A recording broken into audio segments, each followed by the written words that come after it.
c'était ridicule. C'est le mot que j'emploierais pour décrire l'équipe de France et le coaching. Ridicule.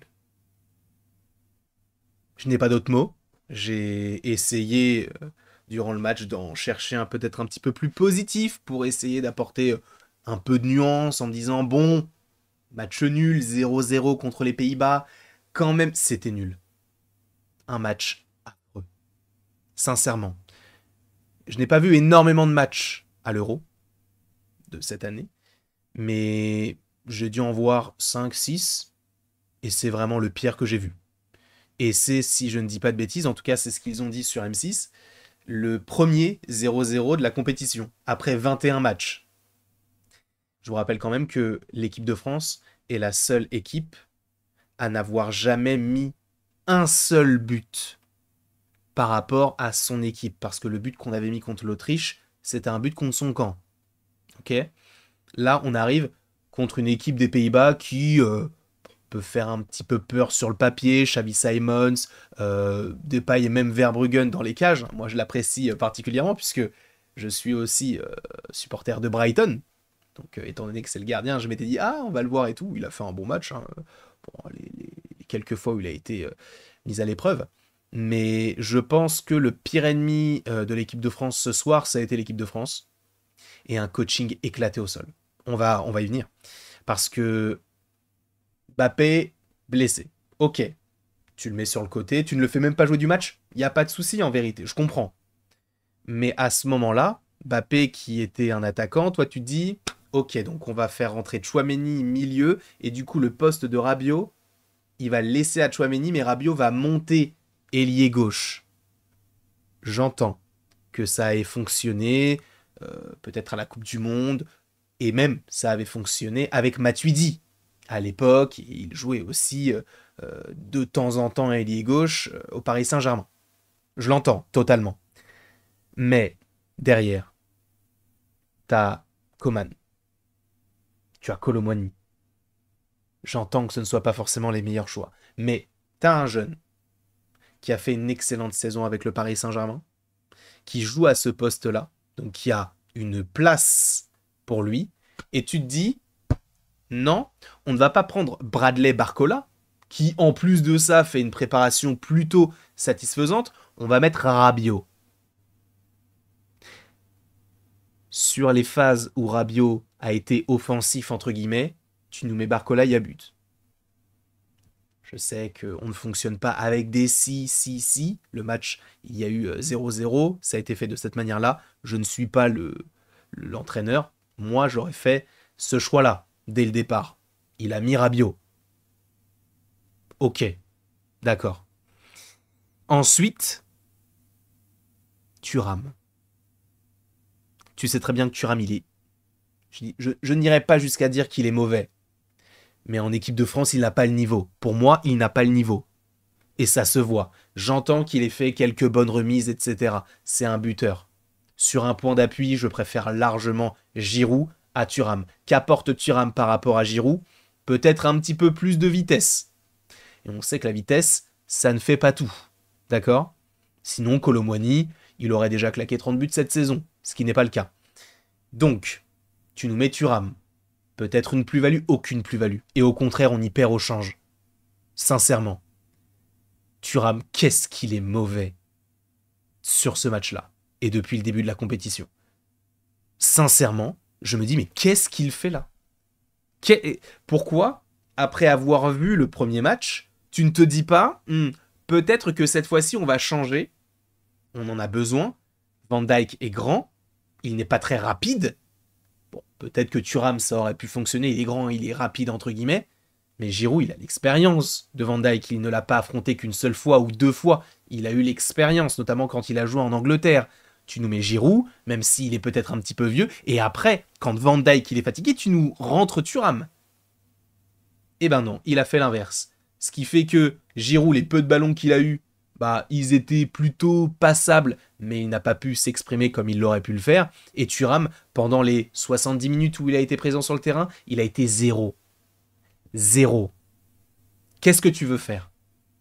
On a une attaque. Dembélé, Rabiot, Thuram. Je le répète. Dembélé, Rabiot, Thuram. Rabiot, ailier gauche, il est milieu de terrain. Thuram, il le fait jouer, il n'est pas bon en équipe de France. Et Dembélé, les choix qu'il fait, mais mon Dieu. Mais j'ai l'impression d'avoir un Dembélé du début de saison du Paris Saint-Germain. C'est-à-dire quelqu'un qui va essayer de faire des différences, qui va perdre énormément de ballons et qui ne va jamais cadrer une frappe. Sauf qu'on a besoin que tu cadres des frappes. Et on pensait que peut-être c'est ton renouveau, t'avais bien fait une fin de saison avec le Paris Saint-Germain. Là, t'as été éclaté au sol. Je dis les termes. Alors, ce n'est pas non plus exceptionnel non plus, hein, ce que je t'évoque là maintenant. Mais c'est éclaté ce que tu nous as proposé. Oui, t'as fait un petit pont. Waouh, t'as fait un petit dribble et t'es revenu à l'intérieur. Qu'est-ce que tu nous as proposé dans le jeu offensivement? Rien. Tes frappes, elles étaient éclatées. Éclatées. Tes centres, ils étaient tous pourris. Tu vas rester sur le côté droit, parce qu'en vrai, je ne pense pas que Coman ou Colomwani, ces deux-là, je ne pense pas qu'ils seront titulaires côté droit. Et de toute manière, t'es pas non plus dégueu. C'est sur ce match-là que t'as été mauvais. Le match précédent aussi. Mais bon, on n'en tiendra pas énormément de rigueur. Donc déjà, cette attaque-là, Rabiot, Thuram, Dembélé, il y a un problème. Déjà, il y a un problème. Alors que, encore une fois, t'as Barcola, sur le banc. Et tu le fais pas jouer. Alors que lui, c'est vraiment un mec qui est très rapide, très technique. Et sur le côté gauche, alors que tu avais l'ailier, pas l'ailier, mais en tout cas le latéral droit du côté des Pays-Bas qui était peut-être un petit peu fatigué, non, tu te dis, Deschamps, non. Moi, je suis Deschamps, je ne sors pas Rabiot qui est fatigué, qui a couru partout sur le terrain pour mettre un mec qui, pour l'instant, n'a pas énormément de minutes, mais qui a envie de prouver et qui est très rapide et qui est très technique et qui pourrait faire la différence sur le côté gauche. On ne va pas faire ça. C'était une débilité de ne pas mettre un joueur ailier gauche directement dès le début du match. Parce qu'en fait, le truc, c'est que on l'a vu en première mi-temps, tout le jeu offensif de l'équipe de France est passé sur le côté droit. Il y a des moments où on voyait même pas Théo Hernandez, excusez-moi, et Rabiot, il revenait au milieu de terrain. Forcément, il n'a pas de ballon. Qu'est-ce que tu veux faire? C'est ridicule. C'est ridicule. On a les options. On a les options sur le banc. Et on se dit, non, on va faire que 2 changements. Giroud et Coman. Coman qui fait une entrée dégueulasse, et Giroud qui fait ce qu'il peut. Qu'est-ce que tu veux faire avec ça? Qu'est-ce que tu veux faire avec ça? Kanté. Heureusement qu'il y a Kanté. J'avais un petit peu de doute, je ne vais pas vous mentir. J'étais un petit peu, on va dire, un petit peu frileux sur le retour de Kanté. Il est incroyable. C'est le meilleur joueur de l'équipe de France. Je n'ai pas vu s'il avait été élu homme du match. Pour moi, il l'est. Clairement, il l'est. Pour moi, Kanté, il a fait son match. Il a été au four et au moulin. Il a été peut-être un petit peu plus offensif que lors du précédent match, mais il a fait ce qu'il fallait faire. Tout simplement, à mon sens. En revanche, Griezmann. Je l'aime beaucoup, Griezmann. Pour moi, c'est lui, l'âme de cette équipe de France. Il était où? C'est Kanté qui faisait le poste, enfin qui faisait le rôle de Rabiot au milieu de terrain, qui est du coup sur le côté gauche, qui a fait la passerelle entre la défense et le milieu de terrain et du coup l'attaque, et qui a porté le ballon vers l'attaque. Il a joué 3 postes en 1. J'entends qu'on dit oui mais c'est Kanté. Oui mais il était où Griezmann? Griezmann n'a pas été bon sur ce match-là. Et encore une fois, je ne juge que sur ce match-là, je ne juge pas sur toute sa saison ou toute sa carrière. On parle que de Pays-Bas-France, d'accord? Donc arrêtez d'essayer de dire « Non mais attends, t'as dit Griezmann ». Apprenez à comprendre les mots qu'on formule, s'il vous plaît. Donc, Griezmann, pour moi, sur ce match-là, il a été vraiment en deçà de ce qu'il peut nous proposer. Tu sentais que peut-être qu'il avait une certaine pression, je ne sais pas, le fait qu'il ait le brassard, peut-être que ça a joué aussi sur lui. Alors il a peut-être, je t'avoue que je ne me souviens pas du nombre de fois où il a porté le brassard, mais il l'a peut-être porté plusieurs fois, et ça s'est très bien passé. Mais là, j'avais l'impression qu'il y avait peut-être trop sur ses épaules, je ne sais pas. En tout cas, sur la globalité, le match a été médiocre. Médiocre. Rabiot, qui dès le début peut tirer, il la passe à Griezmann. Pourquoi faire? Tu es gaucher. Tu es sur ton pied gauche. Enroule ou ferme côté opposé? Non. Il ne l'a pas fait. Et c'est bien dommage parce que ça aurait pu faire 1-0. Et j'irais même plus, enfin, du coup, plus loin. Pour moi, alors, l'action du but des Pays-Bas, c'est un peu litigieux. Dans le sens où, pour moi, oui, il y a hors-jeu, mais en vérité, si du coup c'était Dumfries, je crois, s'il n'était pas présent ici, il y aurait eu but. Parce que Maignan, jamais il arrête la frappe. Heureusement qu'il était là, le défenseur hollandais.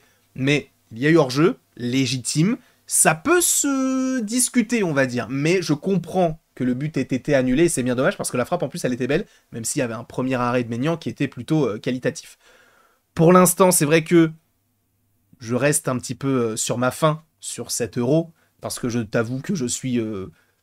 je sais même pas s'il y a un engouement autour de l'euro. Je pense que oui, mais moi, j'en ai pas un énorme non plus. Encore une fois, tout ce que je vous dis dans cette vidéo n'engage que moi. J'ai un peu peur face à la Pologne. D'accord? Mbappé va sûrement revenir, mais le truc c'est que les gars, on a un banc. Juste. On va regarder la compo de l'équipe de France. Le banc, c'est Kamavinga, Ferland Mendy, Pavard, Giroud, Kolo Muani, Zahir Emery, Coman, Konaté, Klose, Barcola, Fofana. Sans compter les gardiens. Il a fait rentrer Giroud et Coman. Il a les possibilités. Il peut le faire. Et là, on se met en difficulté sur le prochain match qui arrive donc face à la Pologne, qui aurait pu être un match non pas de repos, mais où on aurait pu faire tourner, comme ça avait été le cas pour plusieurs compétitions, que ce soit l'Euro ou même la Coupe du Monde, où on avait à l'époque Mandanda qui même allait dans les buts, etc., où on faisait tourner pour que tout le monde puisse jouer. Là, ça va être compliqué. Là, il va falloir marquer. Alors, j'entends qu'on n'ait pas pris de but, c'est vrai, et ça, c'est très très bien, même si je suis encore un petit peu frileux également sur la défense centrale. Saliba me fait de temps en temps peur, ou Upamecano a fait des passes un petit peu douteuses, mais il a été présent défensivement. Donc pour le coup, vu qu'on s'est pas pris de but, Maignan en plus il est impérial, c'est très très bien. Pour le coup sur la défense, j'ai pas grand chose à dire, même si tout n'est pas parfait. Donc peut-être que même si, et de toute manière, je pense qu'on sera qualifié, parce que je pense quand même qu'on va passer contre la Pologne, mais dans le doute, si admettons, dans un gloubi-boulga de décision contre la France et qu'on finit troisième, je pense sincèrement qu'on on fera partie des meilleurs troisièmes, même si on n'a mis qu'un seul but, même si, encore une fois, on n'a pas joué le troisième match. Ça me fait peur pour la suite. Vu comment il joue, je me dis, mais à quel moment est-ce qu'on se dit qu'on n'a pas mis un seul but des joueurs de l'équipe de France alors qu'on a une attaque et un milieu de terrain comme celui-ci? C'est compliqué. C'est compliqué. Et ce ne sont pas les occasions qui manquent. C'est juste l'efficacité et la précision. Le nombre de frappes qu'on a manqué. C'est affligeant. Les Pays-Bas, il en a fallu entre guillemets qu'une, même s'il y en a eu plusieurs, mais une véritable frappe, ça a fait mouche. Heureusement qu'il y avait encore eu hors-jeu. En tout cas, voilà ce que j'en pense par rapport à ce match-là.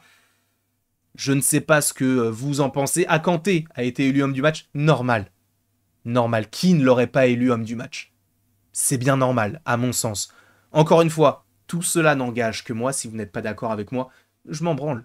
Je vais pas vous mentir. C'est votre avis. Si vous, admettons, vous avez trouvé que le match de Thuram ou le match de Dembélé était bon, tant mieux pour vous. Moi, je vous donne uniquement mon avis. Vous le prenez, vous ne le prenez pas, c'est pas mon problème.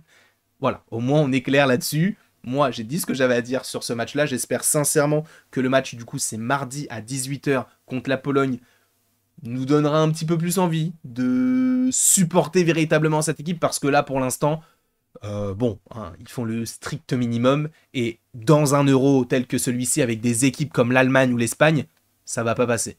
Donc, ils ont vocation à gagner l'euro. On va pas se mentir, ils le veulent, l'euro.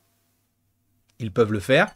Je ne dis pas qu'ils ne pourront jamais. Toutes les équipes qui sont encore en lice peuvent gagner l'euro. Il n'y a pas de souci, bien évidemment. Mais il va falloir montrer autre chose, un autre visage, parce que là, ça commence à être compliqué.